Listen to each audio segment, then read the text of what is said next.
Welcome to Battle Proven Leadership. My guest today is Bill Kirst. Bill is an author, a poet, a podcast host, and one of LinkedIn's top thought leadership voices on change management. Bill authors a monthly newsletter called Leading Change in the Era of AI, which poses powerful questions and untangles the complex concerns that are posed by artificial intelligence. Bill has worked at Adobe, Microsoft, IBM, and the University of Washington, and for nearly 2 decades has led companies, institutions, and government agencies through digital transformation journeys. Bill sits on the Alumni Board at the Johns Hopkins University. Bill also served in the U.S. Army Reserves, finishing his service as a captain in the Signal Corps. Bill's podcast, Coffee and Change, was selected as one of the 10 best military leadership podcasts by FeedSpot. I really enjoyed this conversation with Bill because he spent his entire career working in the area of organizational change. Implementing and confronting changes are a constant battle for leaders. So it's great to have this chance to look at it through the eyes of an expert. I hope you enjoy my conversation with Bill Kirst. My name is John Becker, host of the Debrief podcast and the founder of Aardvark Tactical. This is a new short-form podcast series from the Debrief. In each episode, we will discuss a single aspect of leadership in depth with subject matter experts who operate in high-stress environments inside and outside of the tactical community. The goal of this series is to give you direct access to the men and women whose leadership skills have been tested in the world's most dangerous situations, and to provide you with specific, actionable information that you can use to hone your leadership skills. This is Battle Proven Leadership.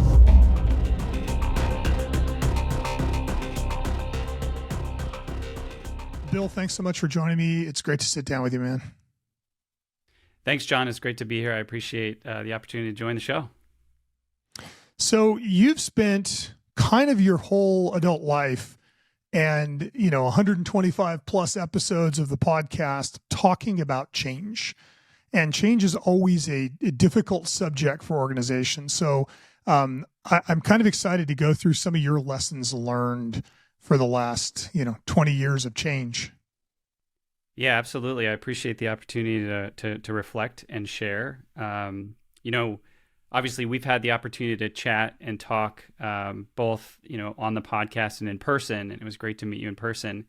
And one of the things that, I have right behind me, as you can see here in my office, is there's a poster for Checkpoint Charlie. People might know it as that aspect of like the sign that was on the Berlin Wall for many, many years that said, "You're leaving the American sector." It's written in several different languages. And the reason I have that up on my wall is to remind myself of the amount of change that's happened in the world, and more importantly, the amount of change I've been able to witness in person over the past 45 years of my life, 20 plus, closer to 25 of which I've guided myself and organizations and leaders through change. So I'm excited to share some of the perspective and also acknowledge the fact that we're in a time in our life right now where more change is coming at us than we've ever seen, at a faster pace, at a bigger volume, and people are pretty overwhelmed right now. Yeah, it's interesting. I mean, it just especially starting with COVID, right? It seemed to kind of knock society collectively on its heels, and it doesn't seem that we've really snapped back completely. I would agree. I would say that since 2020, there's been an incredible amount of discernment, and that's probably not a word that a lot of people hear every day. But I think the reason I love the conversations that you're having, the conversations I am fortunate to have, is there's a lot of discernment in them. There's a lot of introspection in them. That's what 2020 did for us and beyond. It forced everybody to slow down, really kind of understand, who am I in this big world? Who am I when things don't go my way? Who am I when the entire world has to stop and reflect and understand, how do we get through this change? And I think some organizations, battle proven and otherwise, have made it through part of that, but no single organization has figured this out. And I think that's because at the heart of this, it's a human problem. When we face change, it's essentially a mini episode of grief. Every time you face change, it's a dance with grief. And the human condition, there's 2 things that we know to be true. We will be born and we will die. And everything else in the middle is not really in our control, despite what we think. And so I think COVID taught us that in a number of different ways. And we're seeing that in different shades, in organizations, in families, in institutions, in the financial sector. It's all playing out in a pretty fascinating way to teach people about how we handle change or how we don't handle change.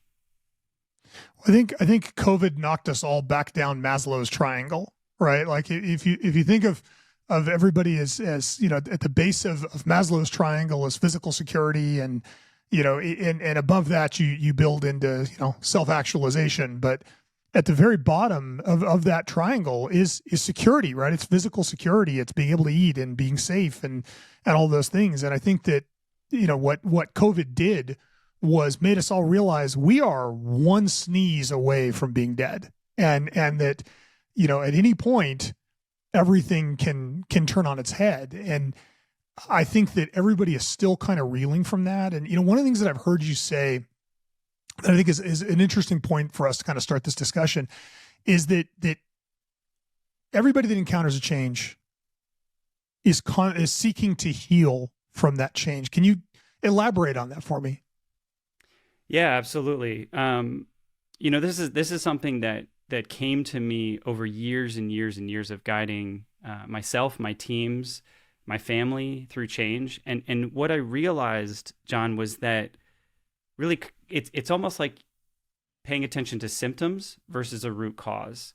And I kept searching for that root cause, right? Which is when people encounter any sort of change in their life, there is this natural resistance, and that's okay. That's the human, that's the human part of who we are. But I think it's because at the heart of it, people have this quest. It's oftentimes an unspoken quest, and that quest is to heal. Like, people want a sense of belonging. They want a sense of completion. They want a sense of being whole in the world. And willingly or unwillingly, when you face change, you can't help but revisit who you are amidst that change. And it's to me, it's informing to know that the first thing you ask yourself amidst a change coming at you is, how does it change me? Or in some cases, how do I stay the same? Like, what is my constitution? What is my conviction? What are the values I call upon when faced with that change? And I've noticed over time that when you get under the layers, right, you get under the covers, it's almost like if anyone's gone for like a healing massage or chiropractic, right? You know that the muscles that are on top are not really the muscles that are causing you the strain and the pain. You have to get under. You have to really work under to get to the source of where that is. And I think the same thing happens when we face change, and all of that stuff that is buried deep inside of us comes to the surface. The question is, do we show that? Do we allow that? Or do we stuff it further? And I think you and I can both relate, having been in the organizations we've been in, the places we've been in, the battle-proven leadership that we've seen. There's a lot of people that have been told to survive, you must stuff down. You must suffocate. You must stuff down. You must swallow. And every time change comes, that's regurgitated in each one of us. And I've noticed that it can be overwhelming for people if they feel they have to continue down that path versus say, okay, this change is coming at me and it's reminding me who I am. More importantly, it's reminding me of the parts of me that are incomplete, don't belong, haven't been seen, and now I have to figure out what to do with that. So for me, the parts that are fascinating is the in-between. It's the change has happened, and then if you go all the way down, the healing has happened. The middle ground is the tough part, right? This is what you talk about with many of your guests. It's why I think it's important that, your show is called The Debrief. I was just talking to a colleague yesterday.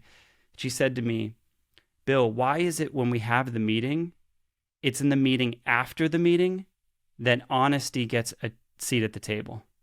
And I think the same thing happens in debriefs. I remember my time in the military. We'd have these debriefs. We'd all have the initial debrief. We'd walk out of the room, and a cohort of us would have the second debrief after the debrief. And that's where honesty would happen. And it's through honesty that healing happens. And that comes with vulnerability. These are things that are tough to do. We're not taught this every day. And so for me, that's the part where it's very informing, right? The in between the change and the healing is where the work has to happen. And that's why I'm honored to get to do the work I do every day. Well, and I think as leaders, it's easy to think, oh, we're going to change things. You've been thinking about it for months before you make a significant change. You've had time to acclimate to it. The people that hear about the change the day of the change start that clock at zero, right? Like you might think, okay, we're going to make these changes, and for months you're going to mull that, and it's going to keep you up, and you're going to struggle with it, and you're going to have time to go through that healing cycle before you implement the change. But you inflict the wound on everybody, and you undermine their sense of stability and predictability when you make the change. And so I think it's important to understand that from that day on, they're seeking equilibrium, right? They're trying to figure out how this doesn't destroy their world. And I think another thing that runs hand in hand with that is different people take change different ways. I think the people that live in very stable worlds, I always use the example of sales versus accountants. My salespeople, if their plane changes, if their hotel gets canceled, if their meeting moves, it doesn't even bother them. That's just there every day. But you move the meeting 20 minutes on the accounting staff, and they don't even know what to do with it. It's completely disrupted their schedule. And so I think both of those things are at play when you make any kind of change. Yeah, and I think one thing you really pointed out that's important, John, in this whole discussion is identity, right? Livelihood and identity play an important role in this when we think about change. And I know you and I have talked a lot about the power and the influence of AI, and I write a lot about that. And one of the reasons I'm so passionate about writing about it is because it's impacting our livelihood. And when you talk about people's identity and their livelihood, and those two are interwoven, right? Who I am is what I do, or what I do is who I am. If you introduce a disruptive change in that, it's quite unsettling for anyone, especially because we sometimes find our own value in what we do, in the title, in the process, in the thing that makes us a corporate hero, or in some cases, the hero of, a workforce or a military force or a police force, right? If all of a sudden what makes us heroic or has made us heroic in the past can be done or mimicked or replaced by something that is not human, it introduces a lot of complexity and uncertainty and questions, which forces us to go back to the question, who am I? What is my value? And what is my place in the world? And all of that's coming faster and faster and faster in a lot of arenas that you and I both have the privilege of working in. Yeah, it's interesting. I think that the real shock of AI has not yet hit, right? Like there are a lot of upsides that are just unbelievable upsides to AI. You think of medical diagnostics, and like there are so many places that computers are just so much better at things than we are because their brains move faster than ours with specific tasks. But you're right. Like if you're a copywriter for an advertising firm, your whole world is about to change, right? If you are an author who spends a lot of time on web publishing, you are under threat from from ChatGPT. And the better it gets, the more of a threat that is. So you can see where that would be very disruptive to people's identities. And at the same time, this is why the work that I get to do, and the reason I feel so privileged to do this, is there's an element to what it is to be human in the space of change that so far, and to my knowledge, I don't think this will change anytime soon, is indexed on empathy. And I have not seen any system, any computer, any large language model be able to replicate that sensation or mirror that sensation of empathy. And I'm glad. That means I'm going to be gainfully employed for a while. But the other part of that is that, leading change and leading people through change is essentially an apprenticeship, a never-ending apprenticeship in storytelling. Because this is how we relate, right? How we relate as humans, it's through ritual, it's through customs, it's through traditions, and it's through storytelling. That's what you and I do through these platforms. We get people to tell their stories in a way that anyone can hear them from anywhere in the world. And all of a sudden, the person listening feels like the world is a little smaller, is a little more approachable. They're not captive in loneliness anymore. And by de facto, they can then make a decision. They can take a step. And for me, the to motivate people to change, you first have to captivate their attention. You have to captivate their attention in a world that is so saturated right now, right? I think we have about 8 seconds of people's attention before they move on to the next reel. And, this aspect of captivating means you have to remarkably relate to people always. And the only way you do that is empathy, deep listening, empathy, vulnerability, curiosity. Some of those are being, manipulated by machines right now, but I don't see it happening, in the severity that people fear. And to your point also, we are just scratching the surface. Well, and I think I really like the way you put that leading in general is an apprenticeship in storytelling, right? Like as a leader, yes, my job is to motivate you and to get you, where the organization needs you to be. And it's funny because one of the differences I think between leaders and managers is that ability to tell a story. And it's so rooted in human beings, and it's why we evolved, right? It's why we reached the level that we did, and you and I are, able to talk to each other through a computer, is because human beings can share information in a way that no other species can. And, in the end, the older you get and the more you lead people, the more you realize that it's really about emotional connection, right? That ultimately is the people that are the most effective leaders are the ones that resonate the most with you emotionally. And I think it's easy for us to overlook that when we make change and just say, we're doing this. And then it's just disruptive, to their world for no reason. If I can say, hey, Bill, we're moving from here to here, and this is why we're doing this, and this is your role in it and why it matters to you. I put you in a position where you can emotionally resonate with that change, which makes it less disruptive. If just all of a sudden the world picks up and faces a different direction, it's unpredictable and it's scary. Yeah, and I think it's interesting that you talk about that storytelling piece being something that is a core component to all leaders. I would absolutely agree. And, I'll make sure to send you a link to this article I saw recently. It was in Forbes magazine. And it listed sort of the top 5 things that leaders need in 2024 to be successful. And one of them was storytelling chops, and the other was change management. And I don't know if I've seen those two placed in the same container recommendation in that type of business forum or magazine before, to that level of attention. It makes sense to me. It makes sense to you. It makes sense to a lot of people that are doing this work and have been listening deeply for a while. But it's still kind of a shocker. It's still newsworthy. It still needs to be published like a headline so that some people can, 1, give themselves permission to do it, or 2, seek out others that do it really well to teach them, right? There's an element here of wisdom, as you said, is passed, human to human, story to story, ritual to ritual. We have to keep doing that. To me, that is how we hold on to our humanity amidst all of this change that's happening, at the pace it's happening, the volume it's happening, and the discursiveness that's coming at us every day.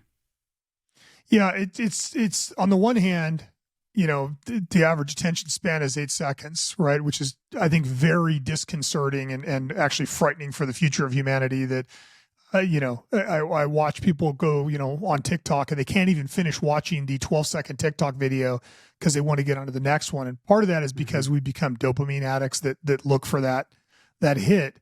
But then on the other hand, you see a rise in podcasts like yours and mine. And, the number one show in the world is Joe Rogan, which is sometimes 4 hours long. So there is at least part of us that is craving story and is craving that deep connection that only happens through extended storytelling.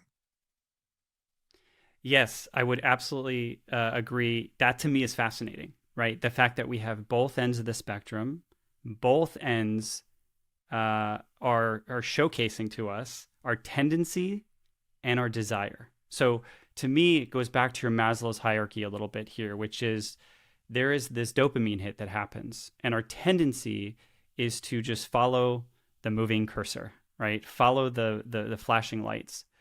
But our desire is to be in community, John. I mean, that's why Joe Rogan has these long form podcasts that people will, I know people who will literally extend their commute in their car so that they can stay in container, uninterrupted, listening when he has a guest on that goes really deep on things, because they're hungry for that. They're hungry for make me think differently, make me feel differently, make me question, again, who am I in this world?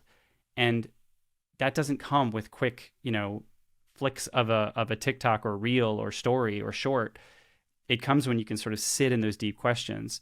So it fascinates me that we see it on both ends of the spectrum. We are distracted by the 8 to 10 second. We are desiring the 4-hour depth and soul searching is what I would say, and questioning, because that is the only way, to me, that is the only path to really understanding what your purpose and where your power lies and how you want to make change in the world. But I think that, our drive towards efficiency, our drive towards, text messages instead of emails instead of phone calls, we've kind of compressed communication and made it more impersonal and made it more at distance. And I think that, one of the things that I've heard you talk about is that this breakdown of storytelling is kind of creating divisiveness, right? We're not, if I only know you through text messages, I don't feel connected to you. I don't understand you. And so it's much easier for, mainstream media, bad actor, whatever, to divide us. Yeah, I think what's fascinating, and I'm reminded so much of how our paths crossed, right? Yeah. Your team reached out to me. I did an initial assessment, but I'll tell you, the narrative that was out there, right, got in the way, and I was hesitant. I was like, I'm not sure. We were in this world at the time where there was a lot of narrative in the media that was sort of anti-police, anti-military, anti-law enforcement. And my mind went to that narrative. Why? Because it's the noisiest, loudest piece in the room. Now, luckily, I was very fortunate to call a family member who happens to be in law enforcement and said, hey, this is what's coming up for me. I don't know if it's accurate or fair, but can you help me discern some of what's coming up for me? That person then essentially listened to some of the stuff you'd done and came back to me and said, this person is somebody you definitely need to talk to, because this person is doing storytelling. This person is doing healing. This person is so in line with what you've been working on for the past 8 years, Bill. And I was very fortunate to have that person, right size me, if you will, in the narrative. And then if I fast forward to when we met for the first time last year, we had lunch together. And the thing you bring up is we are compressing communication. And one of the things I remember studying in graduate school at Georgetown was, the medium is the message. And when we allow these medium, right, a text message, an email, a chat, or whatever, to be the only container that we put our identity in and our livelihood in and our connection in, then it limits us always. But when we pull up the phone and maybe we decide to do a voice note next time, why? Because it's important for me to hear John's voice, to see how he's doing, to hear in his tone of voice, like, hey, how's he doing? I recently saw Simon Sinek posted something recently that talked about a friend of his, or he and a friend basically have this code word with each other, which is if you leave a message or leave a text or say, hey, do you have 8 minutes to talk? That's their code word for I'm having a really hard time and I need to hear from you. And it's been sort of circling around, again, Instagram and online, and people are saying this is really powerful. But isn't it a shame that we have to almost come up with a code word to say, I could really use a helping hand. I could use a generous ear, and I could use some vulnerability. And so for me, I'm conscious of the fact that as we do come out of whatever COVID has been, will be, and I'm conscious of the fact that I went for years without getting COVID, and I got it this past November, and it wrecked me. Like, I've never felt my age before. I feel 45 for the first time in my life, and I think that's because of COVID, right? It caught up to me. I'd never had it to my knowledge, and it really set me back, and I'm thinking about things differently. And I'm choosing opportunities like when I was in Pasadena and said, you know what, let me reach out to John and let me grab lunch with him, because it's important that we break bread. Because I feel like the people that I'm in community with, in connection with, storytelling with, like, I think we're changing people's lives. And it's important for me to sit eye to eye, say thank you, and also be vulnerable and say, hey, here's where I could use some help. And that is something that I think we're doing very rebelliously, if that's the way to say it, because we're kind of going against the norm, but also importantly. And that's where I stand, and I seek understanding. I don't seek affirmation. I don't seek attention. I seek understanding. Well, and I think as leaders, it's easy to be caught up in how busy you are and think that, you're making change and not take time to think about the downstream consequences. And I mean, ultimately your job as a leader is to care about the people that work for you. And like, I always say, if you don't care more about the people that work for you than you do yourself, you're not a leader, you're a manager. And I think, what I've taken from this conversation with you is it is about helping people through change. It's about helping them understand how the change affects them and where they're going, and spending the time, to tell them the story about why we're doing this, but then also taking the time to sit down and understand the impact that you're having on them and give them space to heal from it and to kind of express how they feel about it. Yeah, and I think it goes without saying, but to me, the things that I've really been fortunate to take away over all these years is, this single act, right, of hearing one person's story in change, how they're leading change, they're thriving in change, maybe not doing so well in change. I've learned that disarms the myth that we're so different from one another immediately. It just immediately takes that myth and it just obliterates it. And for me, like, this deep embodied listening is essentially the antidote to what you talked about before, right? We have this amnesia, we have this antagonism that is placed in front of us, and we're told, like, keep hitting that button, right? It's kind of like the animals that will hit the button and get a treat, hit the button and get a treat. And I'm choosing to do the opposite. I'm choosing to disarm those myths, and I'm choosing to, rather than being disembodied, I'm choosing to embody in conversations and listening. And to your point, and I'll leave it at this, leadership at its core is an act of love. I know that's not a popular thing for people to hear sometimes, but it is an act of love.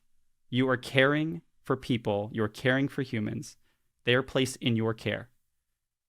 Think of it that way, and I think all the other things start to fall into place pretty easily. That's a fantastic place for us to stop. Bill, thank you so much for doing this, man. It's always good to talk to you. Thank you, John. Always a pleasure, and look forward to seeing you again sometime soon.